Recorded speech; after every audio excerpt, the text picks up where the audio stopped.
wabarakatuh. Alhamdulillahirabbil alamin wassalatu wassalamu ala asyrofil mursalin sayyidina maulana Muhammadin wa ala alihi wa sahbihi ajmain amma ba'du. Ingkang sangat kula hormati niki wonten Habib Nabil, semua keluarga besar Habib Mungtir, semua min usulihi wa furuhi sedanten ingkang kula hormati. Ingkang terhormat Habib Ahmad Bahar, Habib Ja'far Al-Attas, niki wonten Profesor Nazaruddin, wonten Pak Muzani, wonten Mas Nusron sedanten ingkang kula hormati. Yang spesial, saya ini punya dua permintaan. Satu, jangan diundang lagi. Dua, saya minta maaf kalau yang ingin ngundang, mohon nggak usah diteruskan. Saya akan cerita yang ilmiah. Saya terima kasih tadi sama Habib Abdullah bin Ja'far sama Ustadz Hasan Saifur Rijal. Begini, kenapa saya banyak dikutip para narasumber? Karena saya ini jenis kiai yang otoritatif. Jadi saya ini karena nggak menteri, sehingga kalau belajar itu serius sekali. Ya alhamdulillah ini ada Pak Muzani, orang yang bisa ngelantik seseorang jadi presiden. Masih punya utang satu, bisa nggak ngelantik kita jadi ahli surga? Begini, kalau cerita ilmiah, nanti saya baca hadisnya. Ada kelebihan kita jadi manusia itu justru karena ketidaktahuan kita. Kita tentu hingga detik ini tidak melihat surga langsung, tidak melihat neraka langsung. Apalagi melihat Allah Subhanahu wa Ta'ala. Tapi selalu ada teori. Dan ini dibenarkan oleh semua ulama, karena ini nas. Nas itu mansus. Geniku di antara kelebihan Rasulullah SAW adalah diutus kafatal linnas untuk semua orang. Sehingga ada orang ditanya, dengan apa kamu tahu kalau Tuhan itu satu? Orang ini dengan enteng menjawab, innal isnaini, angka 2, 3, 4 dan seterusnya. Nisbatu dzalika ilal wahid nisbatul far'i ilal asli. Jadi segampang itu nerangkan ayat qul huwallahu ahad. Allah itu satu. Karena angka itu 2, 3 sampai 1 miliar 1 triliun. Nisbatu dzalika ilal wahid nisbatul far'i ilal asli. Semua itu asal usulnya satu. Begitu juga begitu gampangnya Syekh Nawawi Al-Bantani menerangkan. Kenapa bismillah itu dimulai ba. Berbijaiyah kan alif, tapi kalau bismillah dimulai dari satu ba. Ba itu ada titik satu. Anda gambar kambing, gambar apa saja. Gambar Anda entah baik entah jelek, itu tetap dimulai satu titik. Nah, satu titik ini disebut nuqtatil wujud, asal usul wujud. Sebab itu kitab I'anatul Thalibin, tadi Habib Nabil cerita sanad-sanadnya Mbah Mun. Sebetulnya kalau boleh angkuh, yang berhak cerita itu saya, karena kitabnya milik saya. Tapi beliau tak kasih terus cerita, ya alhamdulillah. Ada penyambungnya. Nanti tak kasih lagi beliau. Ya memang yang paling berat beliau karena turunannya itu. Tapi kitabnya dari saya, jadi ya satu-satu lah. Kitab I'anatul Thalibin itu dikarang oleh ulama top, namanya Said Abi Bakar Sato. Beliau punya murid yang sangat terkenal di Indonesia, namanya Syekh Mahfud At-Turmusi. Syekh Mahfud ini punya murid diantaranya yang paling terkenal tentu Mbah Hashim sama Mbah Ahmad Dahlan, pendiri Muhammadiyah. Jadi kemudian kitab I'anah ini populer sekali untuk menerangkan fikih-fikih di Indonesia. Termasuk cerita bahwa wujubul jihad itu wujubul wasail lal maqasid. Jadi jihad itu wajib, itu wujubul wasail lal maqasid. Sama cari di syarah. Sekiranya dakwah itu bisa tidak dengan jihad, dengan pengajian kayak Majelis Rasulullah, kayak Majelis Nurul Mustafa, kayak kiai kampung, itu sudah cukup karena sudah isolul maksud, orang sudah menjadi kenal Allah Subhanahu wa Ta'ala. Sebab itu ketika Sayyidina Ali diutus di beberapa peristiwa termasuk di Khaybar, Sayyidina Ali didhawuhi la ayyahdiyawu bika rajulan wahidan khairan laka min humrin na'am. Ada satu saja yang Islam karena kamu itu lebih baik daripada kemenangan. Nah, kemudian ini supaya otoritatif menghormati masjid ini, Masjid Istiqlal, masjid yang luar biasa bersejarah. Saya baca keterbatasan kita, tapi ini menjadi kelebihan. Ini hadis di Shahihul Bukhari. Nanti sebagian materinya saya tinggal supaya ini tadi otoritatif tadi supaya semuanya pakai sanad. Ini hadis dari Sahihul Bukhari sehingga Anda tidak perlu tanya ini sahih apa enggak. Karena ini di Sahih Bukhari ikutnya nomor hadisnya itu 6408. Monggo kalau mau dihafal.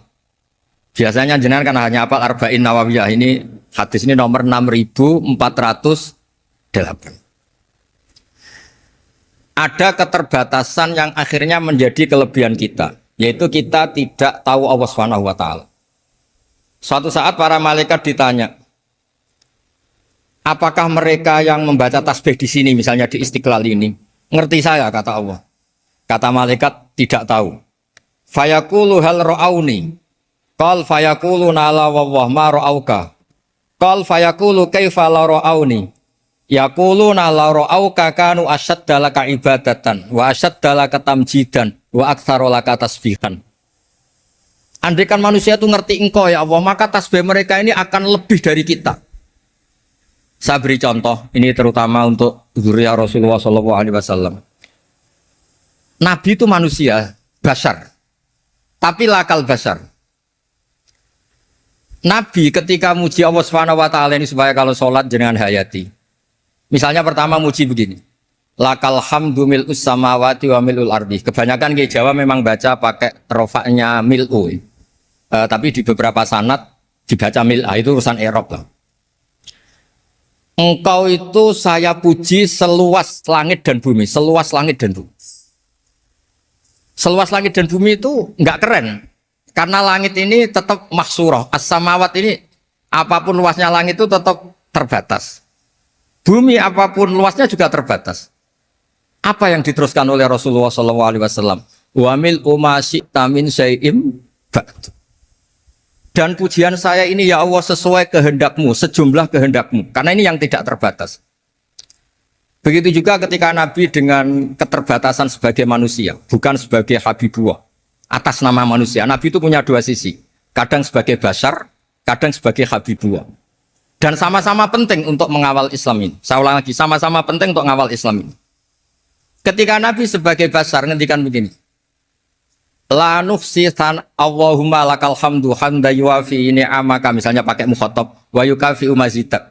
Saya memuji engkau ya Allah dengan pujian yang sesuai jumlah nikmatmu.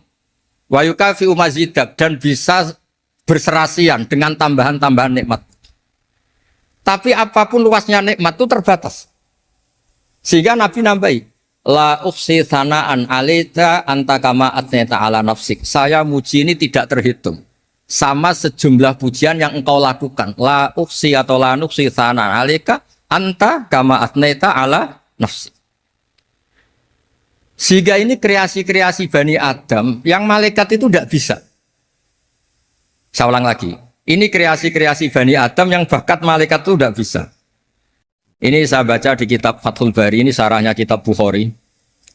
Kata Imam, ini saya ulang lagi, ini kata Imam Ibnu Hajar al-Asqalani, pensarah terbaik Bukhari. Jadi Sahihul Bukhari itu punya sarah paling terkenal namanya Fathul Bari. Itu gurunya Syekh Zakaria Al-Ansari. Syekh Zakaria itu dikenal sebagai Syekhul Islam. Itu berkahnya punya guru alim banget, kereng. Ibnu Hajar al-Asqalani itu kereng itu keras. Kalau muridnya tidak bisa itu keras sekali, tapi urusan ngaji saja. Terus punya murid itu pinter sekali, namanya Ibnu Hajar al-Haytami. Jadi beliau kalau mau ngaji ya susah, karena gurunya itu alim, nyuruh baca. Kalau mau ngajar ya susah, muridnya itu alim, takut salah. Jadi akhirnya pinter. Orang punya murid alim alama itu kan bingung. Makanya saya tidak suka kalau Profesor Nazar ngaji saya. Nanti ngoreksi repot. Sudah gitu Islamnya beliau formal karena Menteri Agama, saya non formal. Lama-lama Islamnya beliau legal, saya ilegal. Kan jadi repot nanti. Makanya tadi tak bully, tak cocokkan. Kalau jenengan Menteri Agama sampai akhirat berarti top. Tapi kayaknya di akhirat saya yang ngelamar jadi Menteri Agama. Tidak ada, ini nggak penting langsung. Ini hanya gojlokan saja supaya kelihatan bahwa menteri pun juga warga Indonesia. Begini kata Ibnu Hajar Al-Asqalani, ini saya baca ya supaya penghormatan saya sama Habib Umar Hafid. Saya ini baca kitab beliau khatam serius, namanya Taujihun Nabi li Mardhati Bari, yang ditulis oleh Ustadz Fahmi bin Ali bin Ubaidun.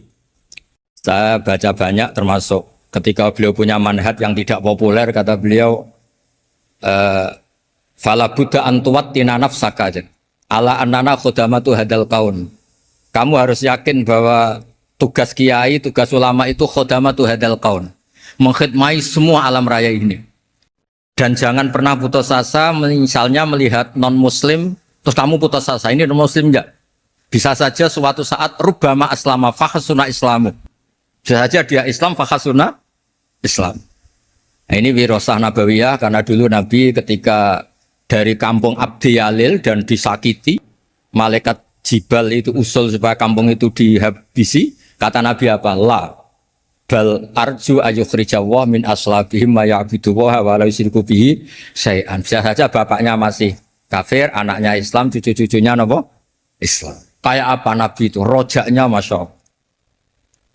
Nah kemudian ini kembali ke tasbih tadi. Kata Ibnu Hajar Al-Asqalani, yukhadu min hadal hadis anna dzikral hasil min bani Adam a'la wa asyrafu min adzikri al hasil min al malaikah li khusuli dzikril adamin ma'a kasratis syawaghil wa wujudis sawarif wa sudurihi fi alamil ghaibi bi khilafil malaikati fi dzalika kulli. Jadi kita ini enggak melihat Allah langsung, enggak melihat surga langsung, enggak melihat neraka langsung. Tapi cara kita zikir, wis nak wis di neraka yo nangis tenan. Padahal yo ora mesti mlebu neraka, lha nangis tenanan. Kayak apa iman kita?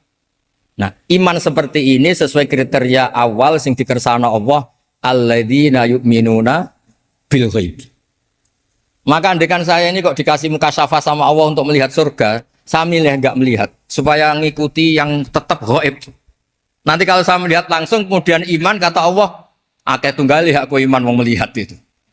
Jadi kadang-kadang keterbatasan kita ini penting.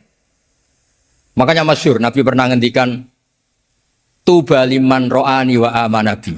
Tapi wa tuba liman lam yaroni wa amanabi. Kalau orang melihat saya kemudian iman itu biasa. Ini orang zaman akhir tidak melihat saya tapi iman. Kadang-kadang itu enggak lewat Habib yang ganteng itu enggak, lewat Mudin. Mudin di kampung rapati di duit. Ini aku mulang tauhid ya mandi. Islam itu digawa Habib ya mandi, digawa menteri ya mandi, digawa Mudin ya mandi. Karena Islam itu kafatal, napa kafatal. Nah yang enggak dipunyai malaikat adalah tadi seperti cerita saya tentang Imam Amudi. Segampang itu. Makanya di tradisi pondoknya Mbah Maimun itu ada tradisi qaddimid dirayah ala riwayah. Logika riwayat itu penting karena itu menjadi nyaman. Ya kayak tadi, Allah itu satu. Ketika kita berpikir angka 2, 3 sampai sekian miliar, sekian triliun, nisbatu dzalika ilal wahid, nisbatul far'i ilal asl. Semua itu dibanding angka 1 adalah cabang. Gambar kayak apa ruwetnya, dinisbatkan asal usulnya mesti satu nuktoh, yaitu satu titik. Nah satu titik ini kata pengarang Yanatul Thalibin, bi kana makana wa bi yakunu mayat. Nah kemudian terakhir ini enggak boleh lama-lama. Kalau lama-lama nanti sampean pinternya nyanyi saya, jadi itu sudah. Tapi enggak apa-apa lah. Saya ini termasuk kiai yang sudah diundang. Ini termasuk Pak MPR, enggak boleh ngundang saya. Pak Nusron apalagi enggak boleh. Itu kalau di kampung sama saya hormat, kalau di sini kok kayak menteri gitu. Menteri betul tapi. Lawang gurunya dia itu teman saya gitu. Jadi tanya ini kalau enggak percaya. Makanya kalau sama saya beliau cium tangan, saya sebetulnya ya enggak siap dicium tangan menteri itu enggak siap. Apalagi dihormati Pak Nazar enggak siap. Nanti dikira minta haji malah repot. Repot. Saya ini tadi bisik-bisik itu urusan ilmu tasawuf, ya ada urusannya dengan haji. Nah, cocokan. Kenapa beliau suka ilmu tasawuf? Saya kan sering lihat beliau ceramah di TV. Katanya obat Gus, obat. Orang kalau belajar tasawuf kan kepenak itu. Kayak wis ahli swarga kan kepenak di tasawuf itu kan mang. Sekarang saya cerita tentang ini karena bidang yang saya tekuni. Ada kitab tentang ulumul Quran namanya Al-Mufradat fi Gharibil Quran. Dikarang oleh Ar-Raghib Al-Asfihani. Ini kitab luar biasa. Di situ hanya cerita lafat-lafat per kata. Saya tadi sebelum ke sini ngajar dulu di pondoknya Beki, Baitul Qurannya Pak Kores. Karena memang saya termasuk pengajar di sana. Artinya kalau saya sering ke situ jangan iri, memang saya termasuk pengajar di sana. Termasuk pengajar yang keren maksudnya. Keren itu artinya pakai referensi, bukan asal. Begini kata kitab itu. Rasulullah SAW itu kan punya nama Muhammad, orang yang banyak sikapnya atau semua sikapnya terpuji. Termasuk ketika sebagai manusia, sama kita termasuk ketika sebagai apa? Manusia. Sebagai manusia aja Nabi gak pernah salah. Begini kata kitab itu. Nabi-nabi yang keren-keren itu, sama lihat di Ahadits Syafa'ah, itu masih egois.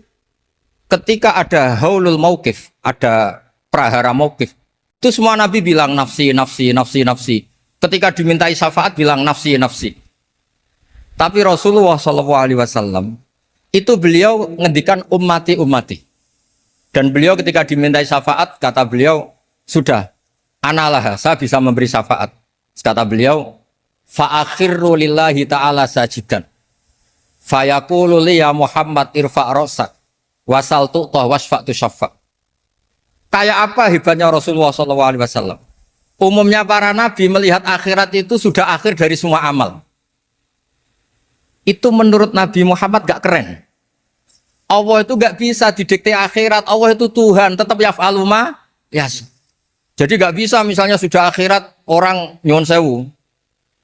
Terus tanya, ya Rasulullah ini sudah akhirat kok jenengan sujud bareng ini gimana? Ini sudah gak darul amal tapi ini darul jaza, gak bisa. Akhirat gak bisa dibatasi. Karena akhirat gak bisa membatasi Allah, Nabi tetap dengan rileksnya minta sama Allah. Fa ahmaduhu bima hamida 'allamani ya rabbi. Kemudian saat itu saya muji-muji Allah dengan pujian yang luar biasa. Terus kata kitab itu, fa Muhammadun ahmadu min ghairihi. Makanya beliau punya nama Ahmad. Ahmad itu afal tafdil, bukan fi'il mudhari' waqi' mutakallim. Ini pernah madrasah dulu di Kutsian. Tamat terus. Beliau kalau di rumah hormatnya enggak kayak tadi, lebih dari itu. Tadi di sini pejabat terus.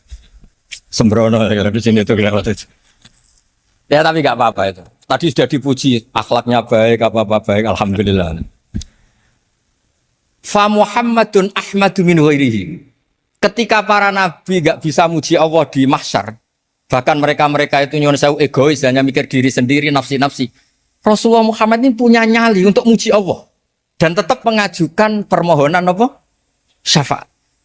Makanya disebut fa Muhammadun ahmadu min ghairi. Sampeyan lihat di Bukhari, di Muslim. Fa ahmadu fi mahamida 'allamani ya rabbi. Tetap muji-muji Allah. Nah, bukti bahwa teori saya benar dan otoritatif adalah yang enggak bisa hilang di surga itu juga wiridan. Ketika kita masuk surga, apa kita kegiatannya? Da'wahum fiha subhanakallahumma wa tahiyyatuhum fiha salam wa akhiru da'wahum alhamdulillahi rabbil alamin. Nah, kemudian ini juga yang terus kemudian dinyatakan al-baqiyatus sholihat. Ini kalimat-kalimat yang abadi. Karena apa? Di dunia ya kita bilang subhanallah alhamdulillah, di akhirat dia bilang subhanallah. Kayak apa kerennya kita sebagai Bani Adam? Nah, makanya disebut alladzina yu'minuna bil ghaib. Wong tidak melihat Allah, tidak melihat surga, tidak melihat neraka, tapi iman kita ini kayak iman sing musyahadah. Iman sing hakul yakin, ainul yakin. Kenapa demikian? Ya karena tadi kita diajari terus menerus oleh Rasulullah SAW. Yang terakhir saya cerita mukjizat.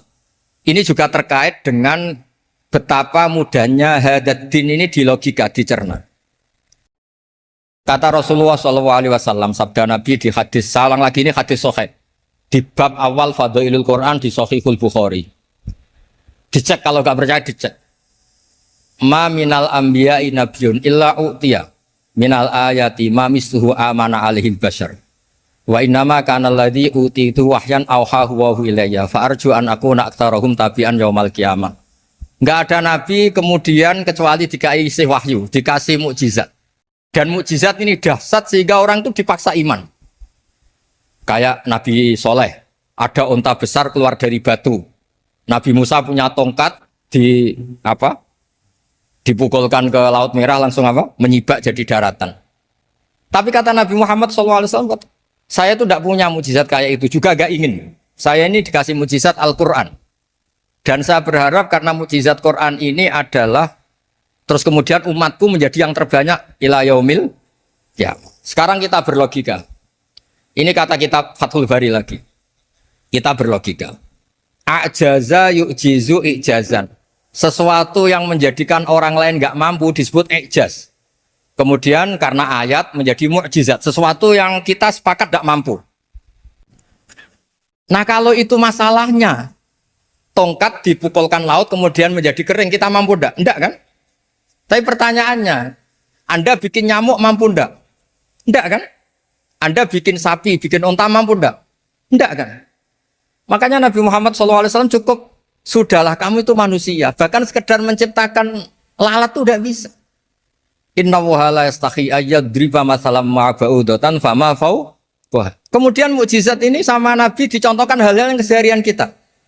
Wa min ayatihil lailu wan naharu wasyamsu wal qamar. Sekarang peristiwa laut dibelah Nabi Musa dengan matahari yang enggak pernah turun mesin, itu keren mana coba? Keren matahari yang enggak pernah turun. Terus kata Ibnu Hajar Al-Asqalani, li'annal mu'jizat al-madiyah kanat khisyatan tusyahadu bil absor kana qati soleh wa asa Musa wa mu'jizatul Qur'an tusyahadu bil basiro fakana man yattabi'uhu atau yatba'uhu li ajliha aksar fa innal ladhi yusyahadu bil absor yang qaridu bingkiradi musyahidihi wal ladhi yusyahadu bil basiro bakin. Ya saya ulang lagi, bakin. Ya, bagian terus disaksikan orang sing ja'a badal awali mustamirron. Begini logikanya. Mukjizat kayak nakoti soleh atau Asa Musa yang terkenal. Saya andaikan jadi umatnya Nabi Musa terus dikasih tongkat itu. Terus bisa apa coba? Ketika kita punya utang disuruh nyaur ya nggak bisa dipakai jaminan kan.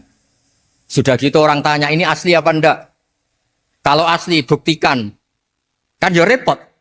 Tapi kalau kita jadi umatnya Rasulullah SAW ditunggoni Quran, punya banyak masalah resepnya sabar. Kalau nggak bisa sabar ya nyari kiai-kiai tukang ijazah anak menodongannya mandi.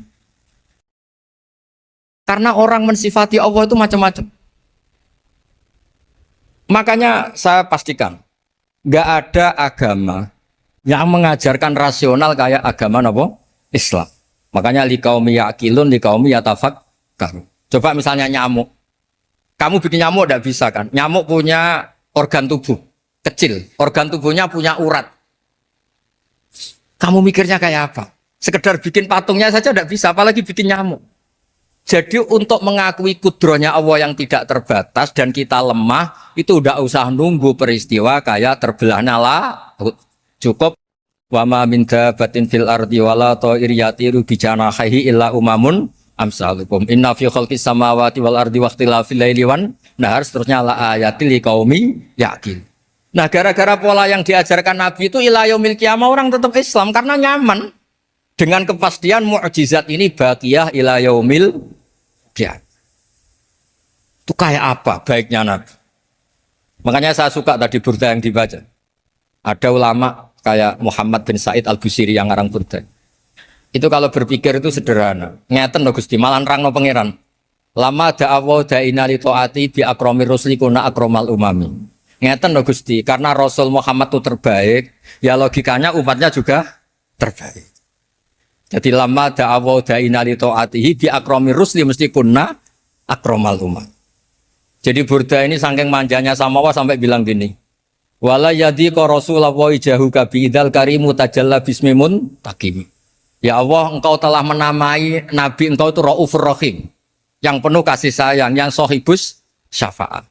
Maka ketika engkau ingin nyiksa kami dengan alasan engkau ini al-muntakim, dat yang bisa nyiksa orang maksiat, jenengan harus ingat ya Allah, bahwa Nabi kita itu Nabi yang engkau gelari Raufur Rahim. Ya kalau gitu jangan jadi nyiksa.